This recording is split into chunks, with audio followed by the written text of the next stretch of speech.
Matthew 24. It's in Bible. Yeah. Alright. Okay, Nana. Matthew chapter 24. Yan, dunganan nato niyo. Basa verse number 44. Matthew 24:44. Ready? Ang ganyan dan sa pagtindog. Let's all stand sa pagdaod sa pulong sa Diyos. Matthew 24 verse 44. Read it loud and clear. Magbasa sa Biblia kusog, unya klaro nga pagbasa. Alright? Verse number 44, all together ready, basa. Therefore be ye also ready, for in such an hour as ye think not, the Son of Man cometh. May ganda si Lord, let's pray. Diyos namo nga gamhanan, Ginoo, makasalamaton kami. Nining matawag nga adlaw, nga gihatag sa among kinabuhi. O Dios, salamat kaayo nga nakamata pa kami, aduna pa kami kusog. Sama sa uban Ginoo nga mga katawhan, ang uban Ginoo wa na nakamata, ang uban Ginoo tapos ilang kinabuhi nining nga adlaw. Salamat kay may kaluyan Lord. Nakaabot kami ani nga adlaw. Tabangi kami nga magamit namo ning adlaw pagdaig sa imong ngalan. O sa pagpadayon sa tarimbahon, ikaw gituban namo, hatagi kami lain kaalam. Asaptan namo imong mga pulong sa simpleng nga pamaagi o Dios, ang regaling salit nimong tanan. Pinagi sa pangalan ni Jesus. Amen. Balik sa itong limpuranan. Dili sa Matthew chapter 24, verse number 44. By the way, ang Matthew 24, the Bible talks about rightly dividing the word of truth. No? Ang Matthew 24 was written for the nation of Israel, no? Para gini sa ilaha. Specifically, Matthew 24 is for the nation of Israel, to the Jews. Mao ni ang timailhan nila, no? May tungod sa pag-abot ni Ginoong Hesus Kristo. O gani din sa verse number 44, the Bible says, therefore be ye also ready. Ingon sa Biblia, busa kamo usab mangandam. Kaysa maong takna nga kamo wala naguna-una ang anak sa tawo nagaabot. The Bible says, for in such an hour as you think not, the Son of Man cometh. Nagahisgot kita sa atong series of preaching about the signs of the coming of the Lord Jesus Christ. Unsay mga timailhan sa pag-abot ni Ginoong Hesus Kristo. Pastor, importante ba di ay nga atong sayron? Importante ba di ay nga masayod, mahibalo kita kung kanusa moabot si Ginoong Hesus? Yes. Importante gayon. Kay inig-abot ni Ginoong Hesus Kristo, unya ikaw dili luwas, automatically inig-abot ni Hesus. Rapture, second coming, sakgaw. Kuhaon niya ang anak sa Diyos. Kuhaon niya ang mga tao nga luwas. Dadun niya dito sa langit. Kung dili ka luwas, delikado kaayo ang imong kinabuhi. Kaya dili man ka maapil sa rapture, dili man ka maapil sa second coming, di man ka maapil sa sakgaw, mabilin ka aning kalibutana, and right after, gani sa pagkakaroon, samtang ako nag-istorya, nagsugod na ang 666. Kaduhog naman siguro mo, no? About 666, the number of the beast. Ang 666, mao kini ang numero sa yawa. Numero sa Antichrist. Pastor, nganong na may numero unsa may tuyo ani? Ang numero nga 666, once matatakan ka ani, meaning yawa na ang tag-iya nimo. Wa na kay chance nga maluwas pa. And right now, naanay mga tao nga natatakan og 666 using biochip, no? Pwede na nila ibutang sa right hand, anywhere, sa palm, sa pulse, or sa forehead. Ang numero nga 666. Once matatakan ka na, padulong na yung ka sa impyerno, ugwa na kay chance nga maluwas. Pero gustuhan nun, niini nga takna, samtang ako nag-istorya, is your chance. The Bible says, behold, now is the accepted time. Behold, now is the day of salvation. Kristohanon, dili kanako hadlukon may tungod sa impyerno, kay ang impyerno bisan pagwala ko, ang impyerno makahahadlok ng daan. Kaya ingon sa Biblia, Mark 9:44, sa impyerno adunay kalayo nga dili mapalong, sa impyerno adunay ulod nga dili mamatay. Ingon sa Biblia adunay paghilak o adunay pagkagot sa ngipon. Higala ang impyerno, wala kini gihimo sa Dios para sa tao. Gani sa libro sa Mateo, ang impyerno gihimo kini sa Dios para sa yawa o sa iyang mga anghel. Pero sugo pa malandungon nga adunay kay mga tao, daghan gyud ang tao maadto sa impyerno. Nga naman, kay sa John 3:18, he that believeth on him is not condemned. Siya nga nagatuo sa bugtong anak sa Dios dili magahukman sa silot, apan siya nga dili motuo sa anak sa Dios, hinukman na siyang daan sa silot. Higala karon kung imong isalikway ang anak sa Dios, kung wala nimo gituuhan si Ginoong Jesus Kristo ingon sa Biblia, karon nga buhi pa ka gihukman ka ng daan sa silot nga maadto ka sa impyerno. No? Pero kung wala kami to kag Ginoong Jesus Kristo, pwede pa ka magbag-o, pwede pa ka mag-usab sa imong una-una nga Ginoo, asayloa ako, nga wa ako mutuo kanimo, apan karon ako mutuo kanimo, isip akong Dios ug manluluwas. Now, karon nga buntag ato ipadayon ang atong lesson, nagahisgot kita about the signs of the end, the signs of the last days, the sign of the coming of the Lord Jesus Christ, ang mga timailhan sa dihang moabot na si Ginoong Jesus Kristo. Kristohanon, ang mga timailhan, nakita na nato sa palibot, no? Makita nato ang timailhan. Number 1, kung nakamoy take note ya, travel will increase. Number 2, knowledge shall increase. Grabe na ang kahibalo, grabe na ang kabright sa tao. Sa unang panahon, why nakaadtog bulan? Until na-discover. Kinsa unang tao? Ni Neil Armstrong. Siya ang unang nga tao nakaadto sa bulan. Unsa nga tuig? Na-discover ni Neil Armstrong. Nakatungtong siya sa bulan. Anybody? Kabalo mo? Wala akong kabalo. Kinsa na kabalo? What year? Unsa nga hundreds ni Neil Armstrong naka-discover sa moon? Absent, magugwa na.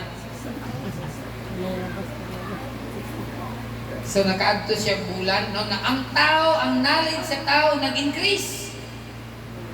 Unya karon, aside ana, daghan pang ilang na diskubrihan, no?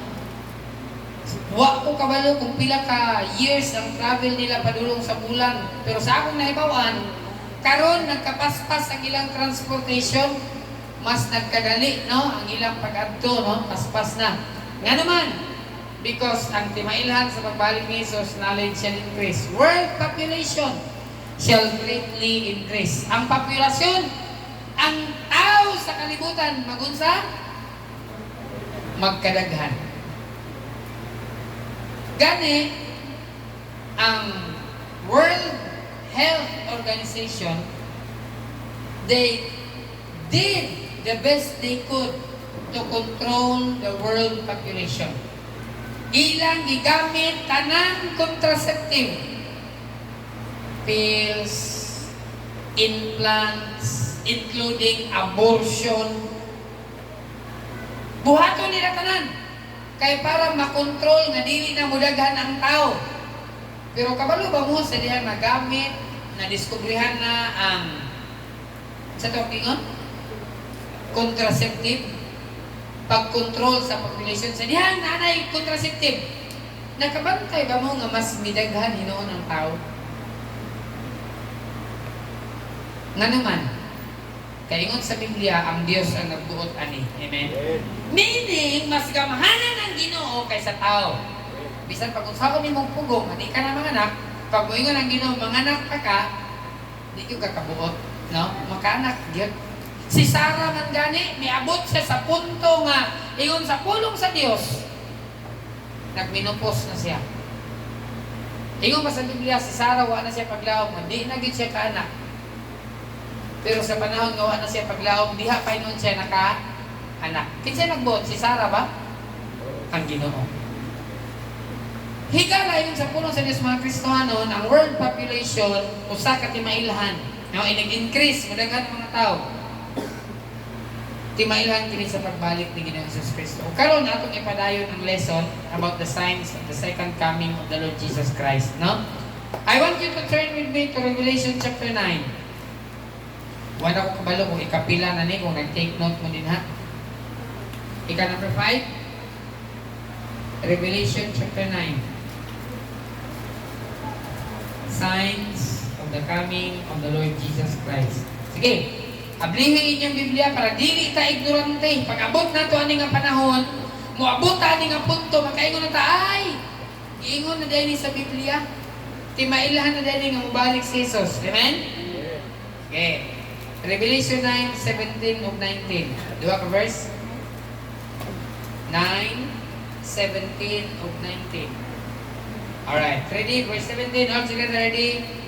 Revelation chapter 9, 17, padulong sa 19. Ready? Basa. And thus I saw the horses in the vision, and them that sat on them, having breastplates of fire, and of jacinth, and brimstone, and the heads of the horses were as the heads of lions, and out of their mouth issued fire, and smoke, and brimstone. By these three was the third part of men killed, by the fire, and by the smoke, and by the brimstone which issued out of their mouths. For their power is in their mouths, and in their tails, for their tails were like unto serpents, and had heads, and with them they do hurt.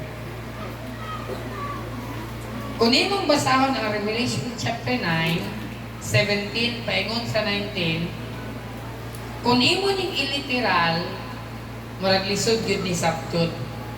No? Pero sa hisgutan nato sa atong topic about the signs of the second coming, timailhan sa ikaduhang pag-abot ni Ginoong Hesus Kristo, makita nato dinhi nga ang ika-unom man siguro ni, or ika-5 ba ni, nga signs of the second coming. Notice the phrase that says, tails like what? Di na sa verse 19. Tails like unto serpents. Dahil mga phrase din nga, importante kayo, no? Iyong pa sa Biblia, basahon ako pag-usap, sa verse 17, sa last phrase, and out of their mouths, gawas sila issued what? Fire, and smoke, and brimstone. Notice the phrase. Mugawa silang baba kalayo, aso o asupre. Tulo ka butang, mugawa silang baba kalayo, aso o asupre. Kunya pagkabot sa verse 18, because of this fire, smoke, and brimstone, by this three, fire, smoke, and brimstone, was the third part of men killed. 1/3 of the world population because of what? Fire.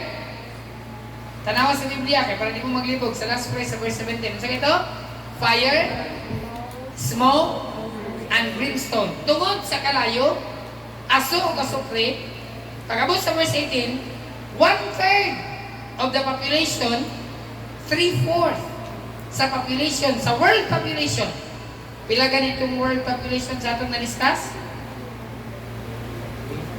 Adunay 8 billion population ang kalibutan. Kung kuhaon ang 3/4 sa 8 billion, pila mabilin? Sa 8 billion, ang half niya is 4, ang 1/3 niya is 2 billion. So sa ato pa, sa 8 billion the world population, if 1/3 of the world population were killed, that means aduna na mabilin sa world population nga pila? 2 billion people from 8 billion because of fire, because of smoke, because of brimstone. 6 billion people will die and 2 billion will remain. Kadayon pa. Verse 19. For their power is in their mouths. Kaya ilang gahom na silang bakbak. And in their tails. Naapod sa ilang ikog. For their tails like unto serpents. Ang ilang ikog susama sa bitin. And had heads. And with them they do hurt. Mupasakit sila, mupatay sila, gamit ilang ulo o ang ilang ikog. Kristo anon, tingali, di nato ni masabtan literally, but I want you to know nga ang gisgutan din sa Revelation chapter 9 verse 16 to 17, maybe you have another understanding, another translation, but to my understanding, as far as talking about the second coming, this is talking about missiles. Right. Heads, tails, warheads, and in their tails they do hurt, fire, smoke, brimstone. What else do you think could it be? Sa inyo una-una sa manay sa akong pagsabot ani, this is talking about missiles. O kung maghisgot ganitag missiles, dili na ni basta-basta. During World War II, by the way, Brother Canon, he is a Vietnam veteran sa gubat, no? Where nakigubat ni sila man-to-man combat, no? Dito gyud sa gitawag nato nga field combat, no? Diin adto sila sa Vietnam, nakikira sila sa mga Vietnamese. But right now, samtang ako nagwali, the war is going on between America and Iran. Iran and Israel. Kristohanon, ang pakigubat karon di na pareha sa una. Magamit og armas, pinusilay, pero karon computer na ang gamit. Pwede na lang sila maglingkod silang opisina, unya mutira sa kaaway, na sila sa Amerika, ilang birahan, Kuwait lang siguro. Nasa Kuwait, mutira sila sa Iran. No? Pwede gani bisan sa Amerika. Ilang birahan ang Iran using missiles. Kristohanon, ang timailhan, one of the signs about the second coming is missiles. Tails like serpent. Rocket exhaust. Can you imagine of a rocket exhaust? Kasi pwede sa Gibson, lagyan mo picture niya about rocket exhaust, no? Naman na screen niya, kapan ako na ba? Think about of a rocket exhaust. Inigsaka sa rocket. Makita niyo smoke? Tails like serpent. Kristohanon, ang pulong sa Dios nagtudlo ka nato. Ang pulong sa Dios nagpahimang ka nato niining mga butanga. No? Heads that hurt. Explosive warheads. Can you imagine of an explosive warheads before World War II? Before we heard the name atomic bomb. Before atomic bomb, man could not hurt the earth. Man could not destroy the world. But with the inventions of missiles, with the inventions of these bombs, atomic bombs, can you imagine of one bomb that destroy an entire city? 1945.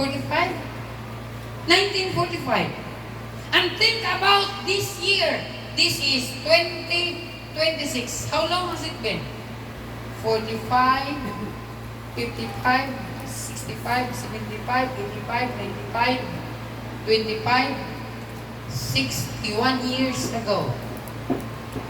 If they developed atomic bomb in 61 years ago, think about the present because the knowledge are increasing.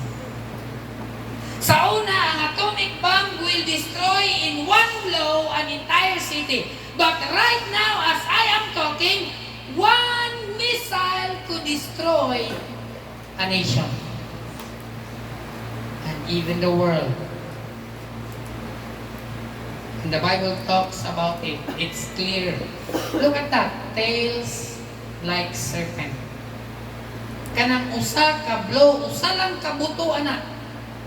Pwede mawala ang Mindanao. Una-unahan ninyo. May Cagayan lang. In 1945, when atomic bomb explode, Nagasaki, bungkag, wala ang syudad. Hiroshima, wala ang syudad. 61 years ago, and think about it right now. Usa ka buto, pwede mawala ang Pilipinas. Missiles. And missiles is one of the signs that the coming of the Lord is drawing closer. Amen? Usahay nagol tagubat na pod, mahal ang krudo, mahal ang pagkaon, ang bugas mahal, but Christians, think about this! Jesus is coming soon. Amen? Instead na magpagulbul ta, instead na mag-complain ta, instead na tinalisuda sa kinabuhi, angay tamalipay. Amen? Kaya hapit na ang pagbalik ni Jesus. Katumanan na kini sa gisulti sa Biblia. Ang problema kung wata na sayon sa Biblia, that's the biggest problem. If you are ignorant of this book, when time comes, rough times, hard times, and you don't have the knowledge of the book, diha na mag-regret na, full of complaints. Pero kung kabalo lang ka sa pulong sa Ginoo, niining mga gubat, niining mga katalagman, abot sa COVID, the Bible talks about it. No? Muabot ang mga pestilences. COVID is one of the pestilence. Kung kanang mga butang at timailan na hapit na maabot si Ginoong Hesus. Amen? Ang pulong sa Diyos is very clear na naghisgot niya na. No? So ang missiles, usap kundi sa mga timailan, there are some of the weapons used by 200 million man army coming from the east, described in Revelation 19, and having tails like serpent, which is, kanang niyo makita, a rocket house and head that hurt explosive warheads. Rockets and missiles are basic weapon of modern warfare. Modern, karon moderno nga pakiguba, no? Morning ilang gigamit mga missiles. They were only developed in World War II. How was this known in 96 AD when the Bible was written? 96 AD, ang pulong sa Diyos during John the Beloved, he wrote the Revelation. How this was known to John the Beloved, it is God that guided him. Amen? Ang Diyos nagiya ni John, isulat ni mo ni John, kay mahitabo ni in 2026. Amen? Kay mahitabo ni mga butanga where ma-discover nila ang missiles. And examples include the USMX ICBM. Each contains 10 nuclear warheads. Basin, internet, no? Kung makita na kung tayo nato sa Jimson, USMX ICBM. Ay picture ni dia, USMX ICBM. Each contains 10 nuclear warheads. Each of 30 US Trident submarines is 170 meters long. Kaning US Trident submarines, what is 170 meters long? A meter is, patindugan itong taas-taas siguro because I'm kind of short. A meter is 100 centimeter.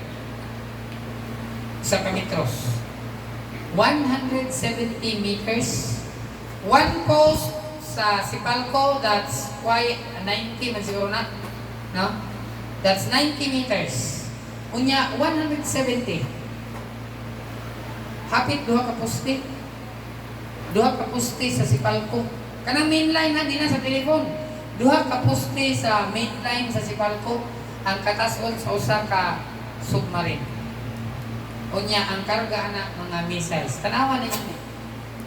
No? Murag mga dulaan. Pero mubuto na. Kita mo mahimong murag dulaan na, di ba? Usa lang ka missile hala mubuto. Ambot na lang. Grabing dagkuang ang mga missile. Picture na na, gamay na kayo, sarap kadangaw. Pero sakto lang na, dagko pa na nga building ba? Kaya nakita? Sakto, dagko pa na nga building. Pero dagkuang ang mga missiles. O kini nga mga submarines, these submarines carries 24 Trident missiles. Each submarine carries 24. Ug kanang usa lang ka missile, usa ka buto, pwede mawala ang usa ka syudad. Kani kagaya di Oro, usa ka missile, wala kagaya di Oro niya 24. Ang usa ka submarine, 24 ang karga. Ka missiles. Pero mga Kristohanon, di tanay matalanta kay mga timailhan kini sa pagbalik ni Ginoong Hesus. Amen?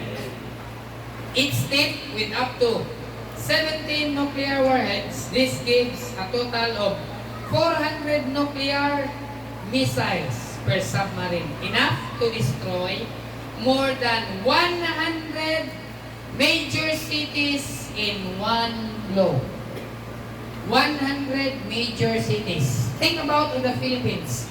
Pila ka buok major cities sa Philippines?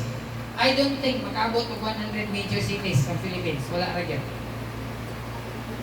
Kay magisgot ang Mindanao. Unsa may major cities sa Mindanao?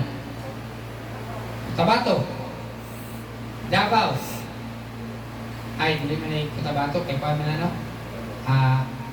Sinawag ka na. Province man na. Sa Cotabato City. Unsa may mga cities sa Cotabato? May Manila? Jinsan. Cotabato man sa ako. Unsa pa yun? Ato sa Davao. Sa inyo nakuha sa Davao? Davao City, Tagum City, Panabo City. Murag diri sa Mindanao, pila naman kubog cities diri. Pila na itong Cagayan, Tinguog, El Salvador, Iligan City. Sa mga city diri, Butuan. Pila naman kasyudad dito ni Mindanao? Each submarine, ang usa ka submarine, maka-carry siya. Pila kayo ka missiles? Wow! 24 missiles. O makawala siya o 100 major cities sa usa lang ka buto. Tanaw na to, it's just like a toy. But when that thing explodes, you will become the toy. That's a real one. Kristohanon, pero di na taangay matalanta kay kung mamatay tani kalibutan na may langit at ang padulngan. Amen? Mo na lang kini ang paglaom sa Kristohanon. Apan ang kuyaw, kaayaw, delikado ang imong kinabuhi ko. Wa ka na luwas. Wa ka kabalo sa imong kinabuhi. Wa nimo nadawat si Jesus Kristo nga manluwas kay masunog pa ka ng missiles diri sa yuta na impirno pag ito masunog pag ito mo kalag espiritu. So, makita na ito ng mga timailhan, no? Missiles. Kaning mga missiles, timailhan na ini, mabalik na si Ginoong Hesus, no? Kita na ito sa TV, makita na ito sa news all over the world. Ang discussion karon sa news media, it's about war. It's about America and Iran. When Iran, they were so happy when they hit the F-16. And then when they hit the F-16, it fell in Iran territory with 2 pilots on it. They were alive. O ang Iran yan, mo reward sila og pila to ka $1,000 sa makadakop sa duha ka piloto. But you know what? US are really smart. Believe it or not, na-rescue. They were able to rescue alive those 2 pilots. No one left behind. Di mo na ang Kristohano, no? No one left behind. During the rescue operation, they risked the lives of the soldiers. Even the Warthog helicopter is damaged during the rescue, but they were able to land it safely, no? Unya, nag-eject ang piloto sa Kuwait, na siguro somewhere. Kristohanon, it's happening before our eyes, no? Kini nga mga panghitabo nga atong nakita sa news, gisulti na ni sa pulong sa Dios.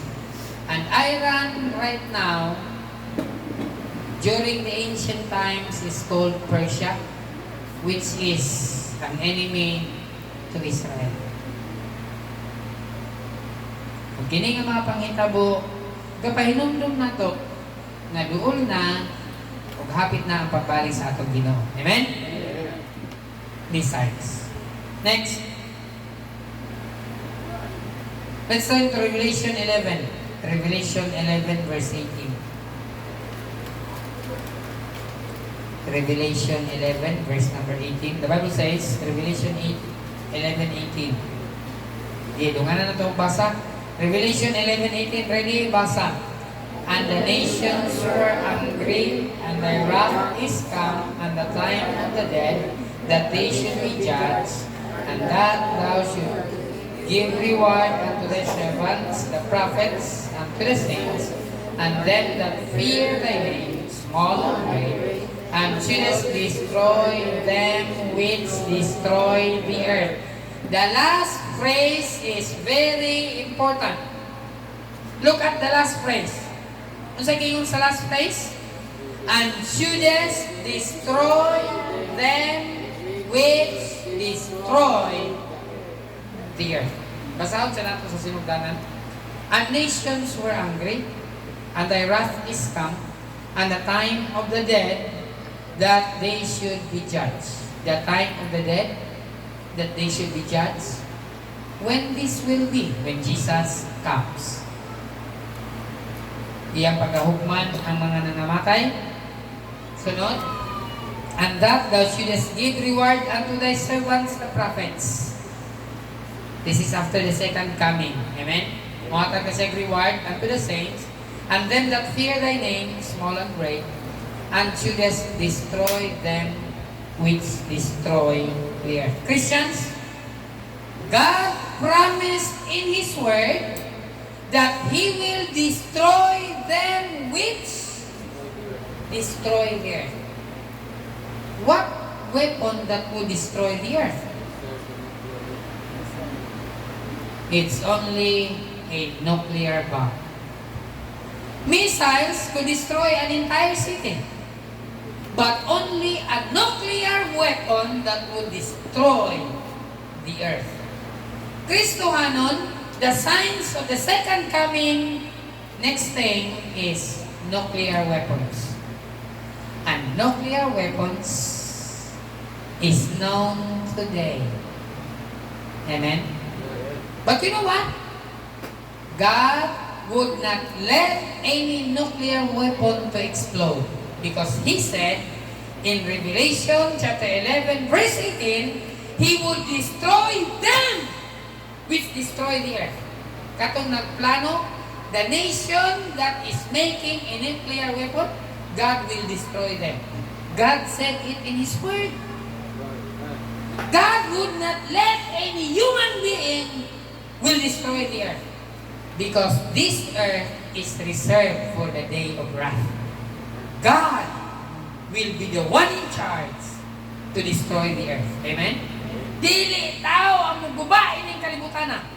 Ang Dios nga naghimo niini nga kalibutan, siya ang magbuba niini kalibutan. He will burn the earth with the fierce wrath, with His anger. No, ingon sa pulong sa Dios, He will rain fire from heaven and will destroy the earth. O gani ingon sa pulong sa pagbasa, Revelation 11:18, He will destroy them which what? Which destroy the earth. Nuclear weapons are being invented. No? North Korea, they had a nuclear weapon on display. I don't know if it is true or it's just a display.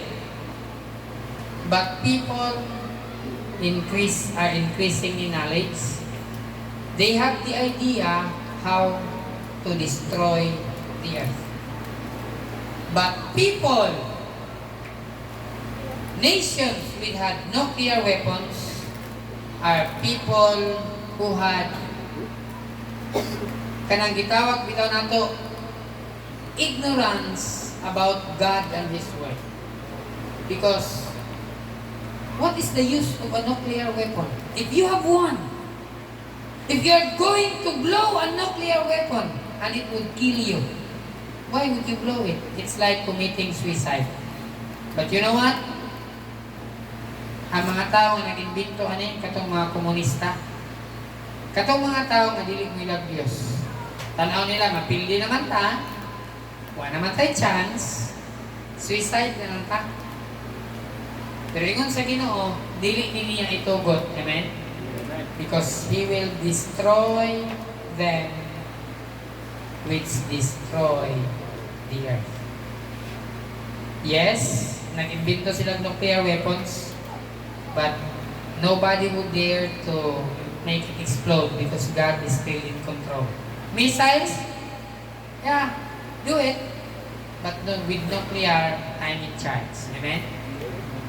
And God said, before anybody could press the button of that nuclear, I will be here. Amen? Jesus is coming back. Kini nga picture mga North Korea din di ba? Butang asa kanyo? Grabing dagkuha. Kaning usa ka ligid ganyan nakita? Wala diyan sa ato. Just the wind from the floor to the roof. Ya, una-unaan niya ng iyang gikarga. No? Kanya mo na yung buto. Pero di taanay mataranta kay kinailan ni sa pagbalik sa Ginoo. Amen? Mo na niya atong paglaom nga mabalik sa before Christ return, man will discover the power to destroy the earth. They will discover. One reason that Christ return is to stop man from destroying the earth. One of the reasons that He will return, second coming, He will come to stop men from destroying the earth. Amen? Na namang nuclear weapon, pinto naman. Lord, how long? Ay kabalaka, kay mubalik rin siya. Amen? Just be faithful. Kristohanon, amen? Mga lagad lang ta, tinod-anay lang ta. Christ's return is